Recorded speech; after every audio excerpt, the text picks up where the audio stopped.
Ini adalah jumlah hak yang diterima KPPS pada pemilu tahun 2024. Anggaran senilai Rp15.522.000 yang akan diterima, dibelanjakan dan dipertanggungjawabkan oleh KPPS.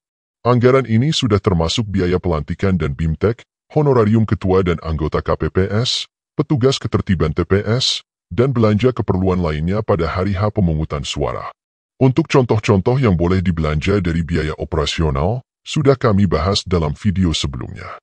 Lalu pertanyaan yang banyak muncul adalah, bagaimana bentuk laporan pertanggungjawabannya? Siapa yang membuat SPJ-nya? Apa saja yang perlu disiapkan oleh KPPS untuk pelaporan anggaran?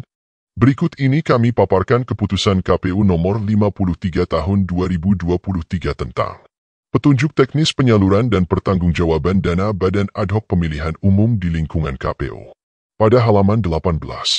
Ini adalah bagian mekanisme penyaluran dana pemilu pada Badan Ad Hoc Pemilu 2024.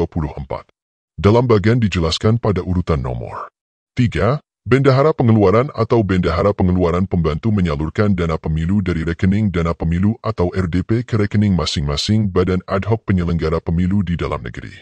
4. Penyaluran dana untuk PPK dan PPS dilakukan oleh bendahara pengeluaran atau bendahara pengeluaran pembantu satuan kerja KPU Kabupaten Kota. 5. Penyaluran dana untuk KPPS dilakukan oleh staf yang mengelola keuangan di Sekretariat Panitia Pemungutan Suara. Lalu pada halaman 18-19 dijelaskan bahwa Sekretaris Panitia Pemilihan Kecamatan, Sekretaris Panitia Pemungutan Suara, serta Ketua KPPS bertanggung jawab secara formal, kelengkapan persyaratannya, dan material, nilai uang yang dibayarkannya sesuai rincian kertas kerja yang telah ditetapkan disahkan oleh Sekretaris KPU Kabupaten Kota selaku KPA, atas penyaluran dana kepada Badan Ad Hoc Penyelenggara Pemilu di dalam negeri. Selanjutnya, dijelaskan pula bahwa Ketua Kelompok Penyelenggara Pemungutan Suara melakukan pembayaran kepada anggota KPPS. Oleh karena dana disalurkan melalui rekening PPS, dan penanggung jawab keuangan untuk KPPS adalah Sekretaris PPS dan Ketua KPPS, maka Sekretaris PPS maupun Ketua KPPS sama-sama bertanggung jawab baik dalam pelaksanaan penggunaan anggaran maupun pelaporan. Berikut, kami paparkan pembagian tugas Sekretariat PPS dan Ketua KPPS dalam penyusunan laporan pertanggungjawaban penggunaan dana KPPS. Tanggung jawab Sekretariat PPS. Mengajukan pencairan ke Bendahara Pengeluaran KPU Kabupaten. Mencairkan dana dari rekening PPS dan diserahkan secara tunai kepada Ketua KPPS. Mengumpulkan dan menyusun dokumen laporan pertanggungjawaban. Menyampaikan laporan pertanggungjawaban kepada Bendahara Pengeluaran KPU. Tugas dan tanggung jawab Ketua KPPS. Menerima dana secara tunai dari Sekretaris PPS dibuktikan dengan bukti tanda terima. Menyalurkan dana sesuai peruntukannya. Menyediakan bukti penyaluran, kwitansi, nota, daftar tanda terima, surat tugas, dan lain-lain. Menyediakan foto-foto dokumentasi. Ini adalah format bukti tanda terima dana dari Sekretariat PPS ke KPPS. Format tanda terima ini berisi uraian semua anggaran yang diterima, termasuk honorarium, biaya pembuatan tenda TPS, biaya operasional KPPS, biaya sewa mesin penggandaan, dan biaya konsumsi KPPS selama hari H pelaksanaan.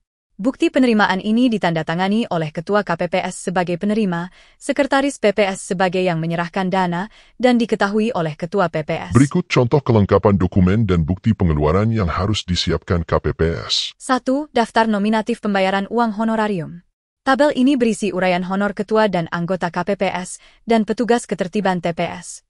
Ditandatangani oleh semua penerima, dan disahkan oleh Ketua KPPS, Sekretaris PPS, serta diketahui oleh Ketua PPS. Kedua, surat tugas.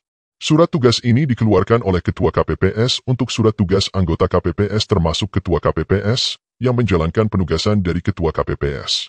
Surat tugas ini harus melampirkan kwitansi serta bukti telah menjalankan tugas yang disahkan oleh instansi tempat tugas dijalankan. Ketiga, kwitansi. Ini adalah format kwitansi yang digunakan oleh penyelenggara Badan Ad Hoc Pemilu sesuai yang tercantum di dalam lampiran keputusan KPU nomor 53 tahun 2023. Kwitansi dipakai sebagai bukti pengeluaran untuk belanja bahan lokal seperti gorengan, BBM untuk transportasi, biaya transportasi pengangkutan perlengkapan TPS, transportasi pengedaran surat C pemberitahuan, dan 4. lain-lain. Nota. Ini adalah contoh nota toko. Nota dipakai untuk belanja keperluan yang dibelanja di toko seperti lakban, penjepit kertas, paku, cat, terpal, atau belanja di ketrin, seperti nasi kotak, snack dan lain-lain. 5. Bukti setoran pajak. Pajak penyelenggara bisa berupa pajak PPh Pasal 23 tentang pajak atas belanja sewa, bisa juga atas pengenaan pajak PPh Pasal 22 untuk belanja ATK, konsumsi dan lain sebagainya yang nilainya di atas 2 juta rupiah. Untuk PPh Pasal 23, tidak ada batas bawah minimum. Artinya sekecil apapun belanja sewa, tetap dikenakan pajak.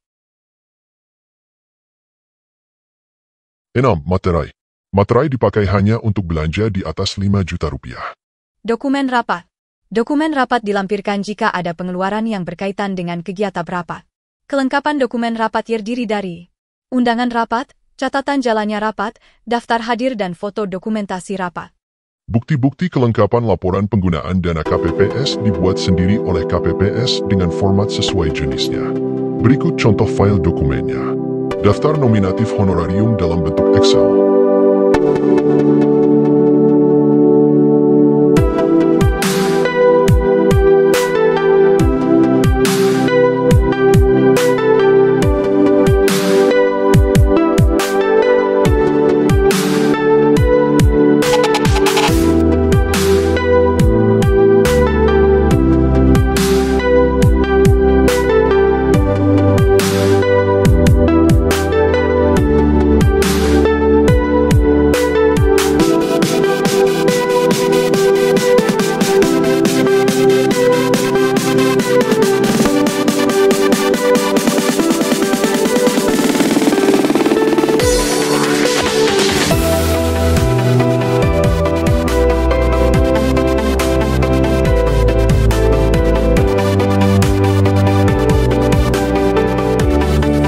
Jika teman-teman PPS dan KPPS membutuhkan format kelengkapan laporan penggunaan dana KPPS seperti pada video, silahkan tuliskan di kolom komentar.